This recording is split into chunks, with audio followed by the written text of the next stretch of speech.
Hey guys, how you doing? Alright, so I just want to give you a quick update of what's going on in the knife shop and the stuff that I've been working on. Please know that I do work a full-time job, so the only time I have available to make knives are on my days off, which is usually 2 or 3 days a week during the week. It's very hard to do, but I love it. It's a passion, and I really appreciate all your support. Some of the things that I'm just going to show you today are some of the projects that are in work, in progress. I did do some updates to the shop, as I'll show you. Also, if you go up to the website, the number 3 riverblades.com, you will also see that instead of text, I changed it around to pictures. So if you are interested on any of the knives that you see here, all you have to do is go up to the website, go to the home page, and you can click on the picture of the knife that you like, and that will take you directly to the stats, to the information, to a video. Sometimes I've uploaded a video, or I had someone like a professional review or do a review. I will put that video up there as well. You can also purchase and check out.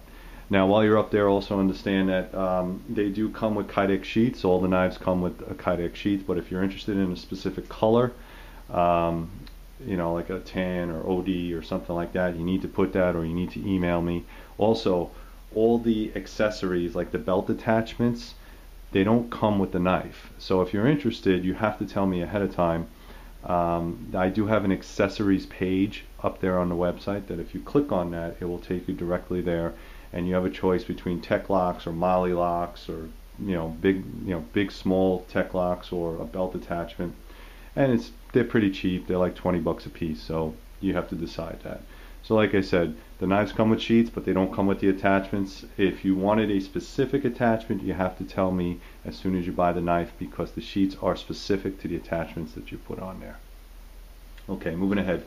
Alright guys, some of the things that I'm working on, I did get quite a few of Talon orders, and actually this is called the Talon.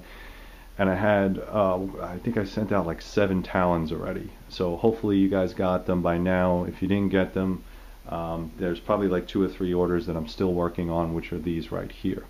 It usually typically takes me about 8 to 16 weeks, unless they're in this format. Obviously this is not going to take 8 to 16 weeks because it's already ground, cleaned, heat treated, and ready to go. I just got to give a nice polish and make a sheath for it. The Talon itself was basically made for 2 specific purposes, although you can use it for any type of knife. It could be used as a nice backup knife, like around your waist or something in the small of your back. You can hang it up as a neck knife if you so choose to, but it is a little bit heavy. It's not super heavy, but it might be a little bulky, especially for someone that's of smaller frame. But this is basically used for either a self-defense tactical knife, or something that you can use to defend yourself, or you can use it in the bush for a nice skinner. Now it seems weird to have those 2 options, but if you think about it, all you're really doing is cutting flesh. So if it's to protect yourself against an attacker or a mugger, or if it's to cut open game, either application will work. Now some of the things that I did on this knife I thought were pretty I learned as I was doing. I spoke to Chris Williams. He's a knife maker, and he also makes Wilmot grinders. If you go to wilmotgrinders.com, you can see his stuff. He's a knife maker, and he basically looked at some of my stuff and gave me some pointers. One of the most important things that I incorporated into this design is, you can see that bevel right there. That's a better choice. If you look at this bevel right here, what this does is it smooths out the steel, because this steel can be quite uncomfortable if you're holding it into your hands, and especially because it doesn't have any type of handle. This was not made for a handle. This was made to pull it out of the sheath, use it the way you want, stick it back in the sheath, and you're done. Any type of handle material would make this too heavy. I wanted it light, small, compact, and easy to use. 1095 carbon steel, so you have to lube it and you got to take care of it.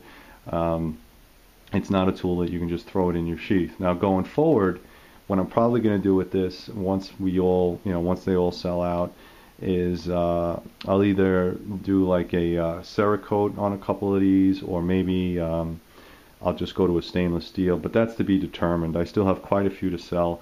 Right now these are only selling for $100. Okay, $100 gets you a really nice piece of steel that's sharp, that will last you a long time, and being a 1/4 inch thick, I mean, this thing is really ready to go. You're not going to break it. I mean, the edge will hold a supreme edge. So if you're interested in this, $100, go up to the website, go check it out. The next knife is the Master Chief. All right, everybody know about the Master Chief. This is a knife that quite a few people have reviewed, and I have a couple out there that are going to be reviewed. I could pretty much do it in any grind you like. I think the flat grind works the best, honestly, because it is a very wide knife, and the flat grind works really well with a secondary edge bevel. I don't have any handles on this, but we're going to change that. Okay. The next knife is the this is the jungle knife. Okay, this is the the fighting jungle knife. It's a 1/4 inch thick. It has a saber grind. You guys probably saw this on my last video. Paper micarta pins. This was the knife I actually had to change. I think it was the American buoy. I had to knock off the little hole because that hole was trademarked. But I think it came out better overall. I think people are really liking this knife. Again, also up at the website. It's $10.95 steel. So again, you do have to take care of this. One of the questions somebody asked me was, would you sell it in a flat grind? And actually I do. If you want this in a flat grind, that's fine. If you want it in a hollow grind, I could do that as well. It's not a big deal for me to regrind these knives, but you do have to pay for it first. Okay, so I'm not going to grind it without anybody paying for them first, because I want to make sure they get sold. All right, that one is already sold. I only have 8 of these. Okay, so after these get sold out, there's only 8 of them. They're probably not going to come back. All right, I might come up with a different, larger knife, but it might not be that one. So if you really like this one, I suggest you jump on board, go up to the website. It's the Jungle Fighter. I mean, and this thing is super sharp and it's heavy. It's the difference between a knife and a and an axe. It's very close. The next one are the Mosquitos. Okay, this is like half done. Basically what I do once I glue the handles on, I've gotten a lot of comments, and I appreciate that. As long as they are tactful, please send me an email, let me know what's up. A lot of people said that the handles on these were a little bit bulky and are too square. So if you can see what I've done, I've made a conscious effort to make sure that these are nice and comfortable, because when I do sell these knives are made to be used. And I know for a fact that when you use a knife for a very long time, you can get hot spots and blisters and all kinds of stuff. So if the feedback is that I'm getting a lot of blocky, quote unquote blocky type handles, please let me know in an email or a personal message. Don't blast it out to YouTube, because everybody likes to jump on board a sinking ship. Let me know, offline, hey, look, I love your stuff, but this is what's going on. Just want to shout it out. Let me know. Okay. Again, this comes in either a satin or a subdue finish. No big deal. Let me know. Some of these come with jimping. I also wanted to let you guys know that I have a batch with jimping and I have a batch without jimping. I think these are like the last 2 that have jimping. So the next batch of, I think, 18 or 25 of these, they're all going to come without jimping. Okay, these are heat treated. I just have to re-clean them. It's hollow ground, 1/4 inch thick, $10.95. Really nice EDCs, really comfortable. I mean, once the handles are on, they're great. The next knife is the Huntsman. All right, hunting season is coming up, guys. So if you want these, please order them right away. I think they're only $180. I mean, for a custom-made hunting knife of this size, and you could see the handle, how big this handle is. This handle was made to be used with gloved hands in the winter, or whatever the case. If you have really big hands, I mean, you could just see it's basically a 4-inch blade, but with a 6-inch handle. I mean, that's just perfect to me, especially when you're out in the woods and you don't want to be grabbing around for a little knife. Now, if this is a little bit too big for you as far as gutting an animal or anything like that, that's the reason why you have the Talon. Okay, so depending on what you're trying to use it for. To me, this is not just a hunting knife, so you need to understand this is not just for hunting. It is hollow ground, okay, and you could use it for a lot of applications. It's a 1/4 inch thick, $10.95, but it's not just made for hunting. I call it the Huntsman because that was the concept behind it. It was made to be a hollow ground knife. The handle was made to be used with gloves. That's why you have a lot of grips, okay, little grips, and a grip here, contoured handle, and a lanyard hole. It was made to be used out in the woods in wet conditions. That's what it was made for. All right. So if you're interested in that, go up to the website. It's up there. Okay. Last knife I want to talk about a little bit. All right. This was the original. Actually, this is the original Lastditch Knife. Okay. The Lastditch Knife, Such did a review on it, and again, I got some feedback, not all of it positive, but this is how we learn. A lot of people didn't like the chisel grind, even though it looks cool. They didn't think it was a quote-unquote survival knife. This is not a survival knife. I want to let everybody know this is not made for a survival knife. The concept was a last-ditch knife. Last-ditch is different. It means it's a secondary knife, or maybe it's only 8 inches long with a 4-inch blade. You're not going to take down Rambo or his cousins with this thing, or, you know, if you had to fight a bear with this, I feel really, really sorry for you. But it's small enough that you can put anywhere in your glove box, in your carry, your carry bag, the small of your back, in your boot, and pull it out when you need it. If you didn't want to carry something this big in the woods because it was too heavy, then you got something like this. So with all the re-engineering and the thinking and the designing and talking to a lot of guys, what I decided to do was to make something like it. It's along the same premise, but a little bit different. Okay, so what we're doing here is flat spine. It's going to be a 3.5, I think it's about 3.5 inch blade with a ricasso. It does have a little bit of a finger choil. This is not going to be a very thick or wide, I should say, handle. I think it's about 1.25 inches, but we're going to put some nice fat scales on there to fatten it out. And also you're going to have 3 8-inch holes. These are for lanyards, okay, so if you wanted to latch it to a spear. The back end is going to be pointed. Okay, as you can see right there, the back end will be pointed, so if you want to use it for traps or anything like that, you could.